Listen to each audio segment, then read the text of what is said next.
Hello NEET and class 12th students. Last video lecture में मैंने आपको Watson and Crick model of B DNA बताया था। इस मॉडल को प्रिपेयर करने के लिए मैंने आपको बताया था कि दो रिसोर्सेज यूज़ किया था वॉटसन एंड क्रिक ने। फर्स्ट जो रिसोर्स था वो था एक्सरे डिफ्रैक्शन डेटा।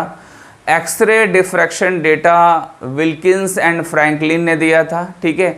सेकेंड जो रिसोर्स है वो है Erwin Chargaff rules. Erwin Chargaff rules भी यूटिलाइज किया गया था वॉटसन क्रिक मॉडल को प्रिपेयर करने के लिए, ठीक है। और स्पेशली ये जो मॉडल था ये बीडीएनए का मॉडल था और इसमें एरविन चारगाफ रूल्स को भी अप्लाई किया गया था, ठीक है, यूटिलाइज किया गया था और देन मॉडल को प्रिपेयर किया गया था, ठीक है। आज हम पढ़ने वाले हैं एरविन चारगाफ रूल्स। और एरविन चारगाफ रूल्स एक्चुअली में क्या है, ये कंक्लूजन्स हैं, ठीक है। और इस कंक्लूजन को मैं आज डिस्क्राइब करने वाला हूँ। एरविन चारगाफ ने जो रूल दिया वो रूल एक्चुअली में क्या है, कंक्लूजन्स है। और कंक्लूजन्स एक्चुअली में कैसे निकाला ये समझिए, कैसे फाइंड आउट किया है कंक्लूजन्स को। लेट 1940s के टाइम पे एरविन चारगाफ ने डिफरेंट स्पीसीज में डीएनए की क्वांटिटेटिव एनालिसिस किया। डिफरेंट स्पीसीज में डीएनए की क्वांटिटेटिव एनालिसिस किया और एनालिसिस करने के बाद ये कुछ कंक्लूजन्स चारगाफ ने दिया। वो कंक्लूजन्स आपके सामने व्हाइट बोर्ड पे दिख रहा है। मैं कंक्लूजन्स को वन बाय वन एक्सप्लेन करूंगा। फर्स्ट कंक्लूजन्स हम देखते हैं। सबसे पहले फर्स्ट कंक्लूजन में ये है कि जो भी डीएनए का बेस कंपोजिशन होता है, बेस कंपोजिशन मैंने आपको बताया था प्रीवियस वीडियो लेक्चर में कि नाइट्रोजनस बेस होते हैं, ठीक है। और नाइट्रोजनस बेस जो है वो कॉम्प्लीमेंट्री बेस के साथ वो हाइड्रोजन बॉन्डिंग करते हैं और पेयर के फॉर्म में प्रेजेंट होते हैं डीएनए में, ठीक है। आपको याद आ रहा होगा तो मैंने कुछ इस तरीके से बनाया था, जैसे कि अगर आप बेस में एडेनिन लेते हैं तो एडेनिन के सामने हमेशा क्या होता है, थाइमिन होता है। और गुआनिन के सामने क्या होता है, साइटोसिन होता है, ठीक है। तो ये बेस पेयरिंग होते हैं, कॉम्प्लीमेंट्री बेस पेयर होते हैं। और जब बॉन्डिंग होती है तो हाइड्रोजन बॉन्ड्स इन्वॉल्व होते हैं और एडेनिन और थाइमिन के बीच में नंबर ऑफ हाइड्रोजन बॉन्ड 2 होते हैं।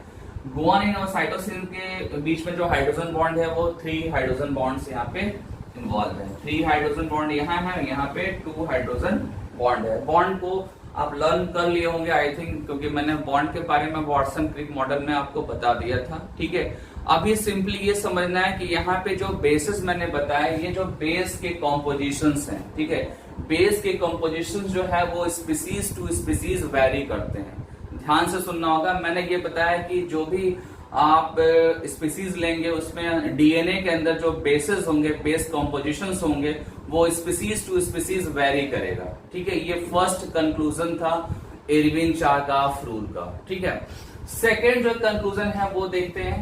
सेकेंड कंक्लूजन में एक्चुअली क्या है कि आप सपोज करिए कि आपने कोई एक स्पीसीज ले लिया, जैसे कि मैं होमोसैपियंस हूं और होमोसैपियंस में आपने क्या किया कि डिफरेंट पार्ट से आपने टिश्यूज निकाले। डिफरेंट पार्ट से लाइक आप लीवर से कुछ टिश्यूज निकाल लिया, मसल से निकाल लिया या अदर किसी पार्ट से निकाला। और टिश्यूज के अंदर जो सेल हैं और सेल के अंदर जो डीएनए है, उस डीएनए की बेस कंपोजिशंस स्टडी किया, ठीक है।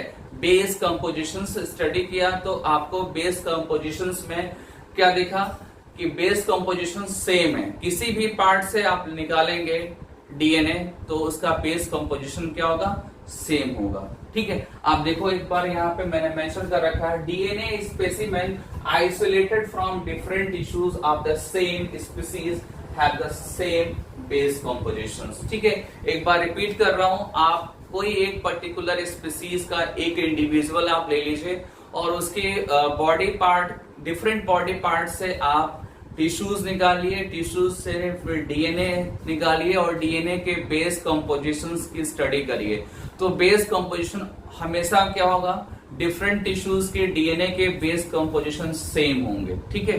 और ये एरविन चारगाफ कंक्लूजन का सेकेंड कंक्लूजन था ये, ठीक है।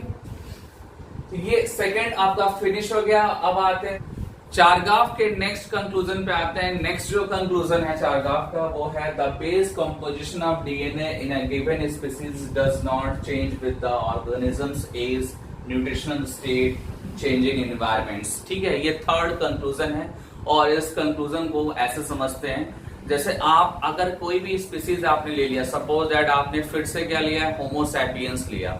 होमोसैपियंस जो है, जो स्पीसीज है सैपियंस, इस स्पीसीज को आप कहीं भी किसी भी कंडीशन में रखेंगे तो इसके बेस जो है कंपोजिशन सेम होंगे। ठीक है, कंडीशंस का मीनिंग यहाँ पर क्या है, अगर आप एज के अकॉर्डिंग एनालिसिस करते हैं, लाइक कोई होमोसैपियंस है वो 5 ईयर का है और वो 50 ईयर का हो जाए, तो दोनों टाइम पे अगर आप बेस कंपोजिशन एनालिसिस करेंगे तो सेम मिलेगा। ठीक है, एज के वेरी करने से बेस कंपोजिशन पे इफेक्ट नहीं होता है। ठीक है, देन आप आते हैं न्यूट्रिशनल स्टेट पे। न्यूट्रिशनल स्टेट में आपको बता दूं कि अगर आप डाइट का कंटेंट्स भी चेंज करेंगे, डाइट आपको क्वालिटी चेंज हो जाएगी डाइट की, तो भी क्या होगा, बेस कंपोजिशंस आपके सेम होंगे। ठीक है ना, ये न्यूट्रिशनल स्टेट से चेंज नहीं होने वाली चीज है, क्योंकि डीएनए आपको पता है या न्यूक्लिक एसिड जो है वो बाय बर्थ आता है, वो इनहेरिट करता है पेरेंट साइड से। ठीक है, देन अगर आप इन्वायरमेंटल चेंजेस भी लाते हैं, कोई भी इन्वायरमेंट अगर लाइक कहीं पे हॉट है, कहीं पे ज्यादा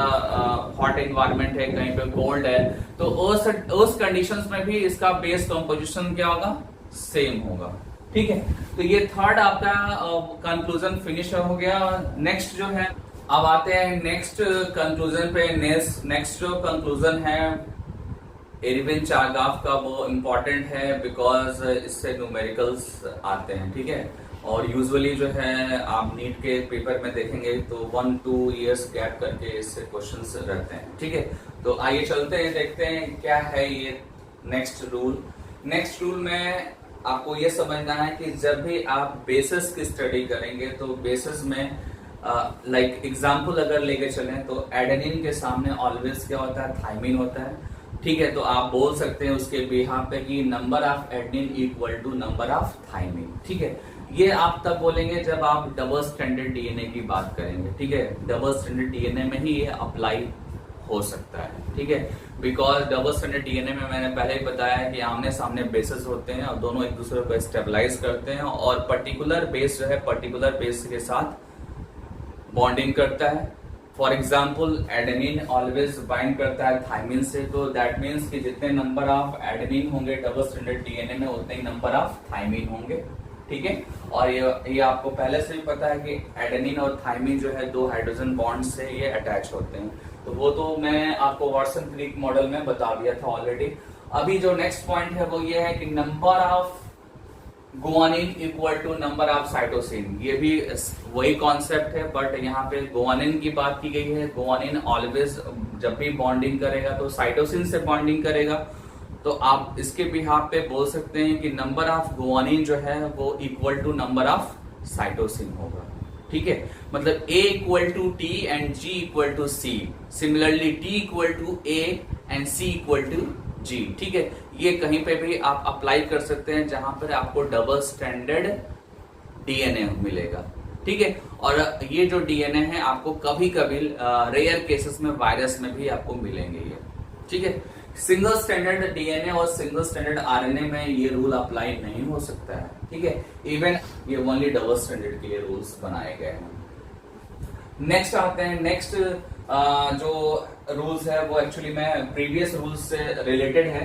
कैसे रिलेटेड है, आपको ये पता है कि एडेनिन क्या है, प्यूरिन है, और थाइमिन क्या है, प्रिमिडिन है। ठीक है, सिमिलरली गुआनिन क्या है, प्यूरिन है, और साइटोसिन क्या है, प्रिमिडिन है।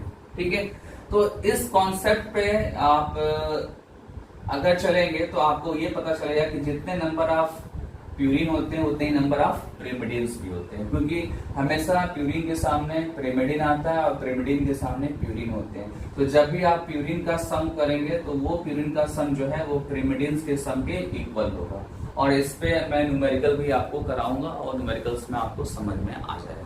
ठीक है, तो ये टोटल आपके क्या है, एरविन चारगाफ रूल्स के कंक्लूजन्स थे। ठीक है, इसको अच्छे से लर्न करना होगा।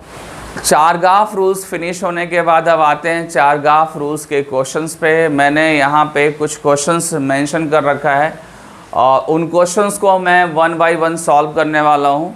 आइए चलते हैं, सॉल्व करते हैं क्वेश्चंस को। फर्स्ट क्वेश्चन आप देखिए, फर्स्ट क्वेश्चन क्या है? Chargaff experiment showed that the amount of adenine, thymine, guanine and cytosine is the same from species to species। ठीक है, ये जो क्वेश्चन है ये एक्चुअली में चारगाफ रूल से डायरेक्टली लिया गया है। जो भी मैंने चारगाफ रूल्स जस्ट अभी बताया है, उस रूल्स में जो फर्स्ट रूल था उससे ये डायरेक्टली क्वेश्चन लिया गया है। और ये जो है एक क्या है? स्टेटमेंट है, एक फैक्ट है। और ये जो फैक्ट है ये रॉन्ग फैक्ट है। ठीक है, बिकॉज मैंने आपको बताया था कि स्पीसीज़ टू स्पीसीज़ जो है बेस कॉम्पोजिशंस जो होते हैं वो डिफ़र होते हैं, वो सेम नहीं होते हैं। ठीक है, तो ये क्वेश्चन आपका तुरंत सॉल्व हो गया बिकॉज ये डायरेक्टली जो है रूल से लिया गया था। इस क्वेश्चन का आंसर होगा फॉल्स। दैट मीन्स कि ये जो स्टेटमेंट है ये फॉल्स स्टेटमेंट है। और फॉल्स इसलिए क्योंकि यहाँ पे सेम लिखा हुआ है। अगर यहाँ पे सेम की जगह डिफर लिखा होता तो ये स्टेटमेंट राइट होता। ठीक है, यहाँ पे सेम लिखने की वजह से ये क्या है? स्टेटमेंट फॉल्स है। तो ये आपका फॉल्स स्टेटमेंट हो गया। आपने ये क्वेश्चन सॉल्व कर लिया। अब आते हैं सेकंड क्वेश्चन पे। सेकंड क्वेश्चन क्या है? If a section of DNA, section of DNA means fragment of DNA has 13% thymine then there is adenine. ठीक है, मतलब कि अगर किसी डीएनए फ्रेगमेंट में, सपोज दैट ये कोई डीएनए का फ्रेगमेंट है, ठीक है, और इस फ्रेगमेंट में थायमिन 13% है। थायमिन का परसेंटेज कितना है? 13% है। ठीक है, तो क्वेश्चन पूछ रहा है कि एडेनिन का क्या परसेंटेज होगा। ठीक है, चारगाफ रूल्स में आपको अभी जस्ट बताया है कि जितने नंबर ऑफ एडेनिन होंगे उतने ही नंबर ऑफ थायमिन होंगे। ये जस्ट मैंने बताया। थायमिन का परसेंटेज क्वेश्चन में मेंशन कर रहा है 13, तो एडेनिन का भी क्या हो जाएगा? 13%। तो इस क्वेश्चन का आंसर क्या होगा? यहाँ पे आप लिख सकते हैं 13%। ठीक है, तो ये क्वेश्चन आपका सॉल्व हो गया। अब आते हैं नेक्स्ट क्वेश्चन पे। नेक्स्ट क्वेश्चन नेक्स्ट क्वेश्चन क्या है? If there is 29% G means guanine. क्या है गुआनिन? नाइट्रोजनस बेस है। In a section of DNA then there is thymine. ठीक है, मतलब यहाँ पे थायमिन का परसेंटेज पूछ रहा है। ठीक है, और किसकी वैल्यू दी गई है? वैल्यू दी गई है गुआनिन की। ठीक है, तो इसको हम सॉल्व करते हैं। क्वेश्चन नंबर थर्ड को सॉल्व करते हैं। G इक्वल टू 29% हो गया आपका। ठीक है, और आपको मैंने बताया था चारगाफ रूल्स में कि जितने नंबर ऑफ G होंगे उतने ही नंबर ऑफ C होंगे। ठीक है, तो C इक्वल टू क्या हो जाएगा? 29। ठीक है, G और C को ऐड करेंगे तो 58 हो जाएगा। मतलब दोनों को ऐड किया तो 58%, किसी भी डीएनए फ्रेगमेंट में आपको 58% मिल रहा है। ठीक है, 100 टोटल है, टोटल 100 है। दैट मीन्स कि एडेनिन, गुआनिन, साइटोसिन और थायमिन मिला के 100 है। ठीक है, जिसमें से G और C का परसेंटेज है 58 है। G और C का परसेंटेज कितना है? 58 है। ठीक है, तो आप 100 में से 58 को माइनस कर लेंगे, देन आपका मिलेगा किसका? G आपको मिलेगा A एंड T का जो वैल्यू मिलेगा वो 42% मिलेगा। ठीक है, क्या मिलेगा? 42%। और आपको ये भी पता है कि जितने नंबर ऑफ एडेनिन होते हैं उतने ही नंबर ऑफ थायमिन होते हैं। ठीक है, तो इसका जस्ट हाफ कर लीजिए। ठीक है, एडेनिन हो जाएगा 21% हो जाएगा। ठीक है, और थायमिन जो होगा वो भी सेम हो जाएगा। ठीक है, तो आंसर यहाँ पे हो जाएगा आपका 21%। क्वेश्चन पे नेक्स्ट क्वेश्चन आपका क्या है? The percentage of A plus G equal to. That means कि इस क्वेश्चन में A प्लस G पूछ रहा है कि कितने परसेंट होंगे। तो ये आपको इमीडिएट आप आंसर दे सकते हैं 50%, because adenine, guanine, thymine, cytosine ये टोटल 100% है। तो A और G का वैल्यू क्या हो जाएगा? जस्ट हाफ हो जाएगा 50%। तो ऐसे क्वेश्चंस तो आप तुरंत कर सकते हैं। नेक्स्ट है आपका question, if a DNA strand has 32% guanine before applications occurs, what percentage thymine will each new strand have after application? तो इस क्वेश्चन में आपको ध्यान देना होगा ये लाइन आफ्टर एप्लीकेशन और बिफोर एप्लीकेशंस। ठीक है, आपको पता है ना कि डीएनए जो है रेप्लिकेशंस के बाद उसका अमाउंट डबल हो जाता है, तो डबल हो जाएगा तो सारे बेसिस भी क्या हो जाएंगे, डबल हो जाएंगे। ठीक है, और यहाँ पे बिफोर रेप्लिकेशन में एक सिंगल बेस का वैल्यू दे रखा है, वो क्या है, गुआनिन। ठीक है, तो ये हमारा डेटा है क्वेश्चन का, इसको यूज़ करेंगे, इससे आंसर निकालेंगे। लेकिन आंसर निकालेंगे तो आफ्टर एप्लीकेशन निकालेंगे आंसर्स। ठीक है, तो चलिए क्वेश्चन सॉल्व करते हैं। सबसे पहले हम जी का बिफोर एप्लीकेशन परसेंटेज लिखते हैं। ये है बिफोर रेप्लिकेशन। ठीक है, 32% बिफोर एप्लीकेशन इसका परसेंटेज है। और आपको मैंने बताया था कि जितना जी होता है उतना ही नंबर ऑफ सी होते हैं, मतलब number of guanine equal to number of cytosine. तो साइटोसिन भी क्या हो जाएगा आपका, सेम हो जाएगा।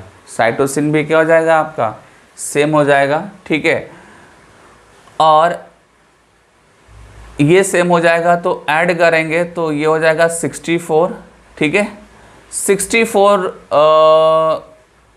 को माइनस किया 100 से तो क्या मिला आपको, 36। ठीक है, तो 36 जो होगा वो एक्चुअली में होगा A प्लस टी का वैल्यू। ठीक है, A प्लस टी की वैल्यू होगी।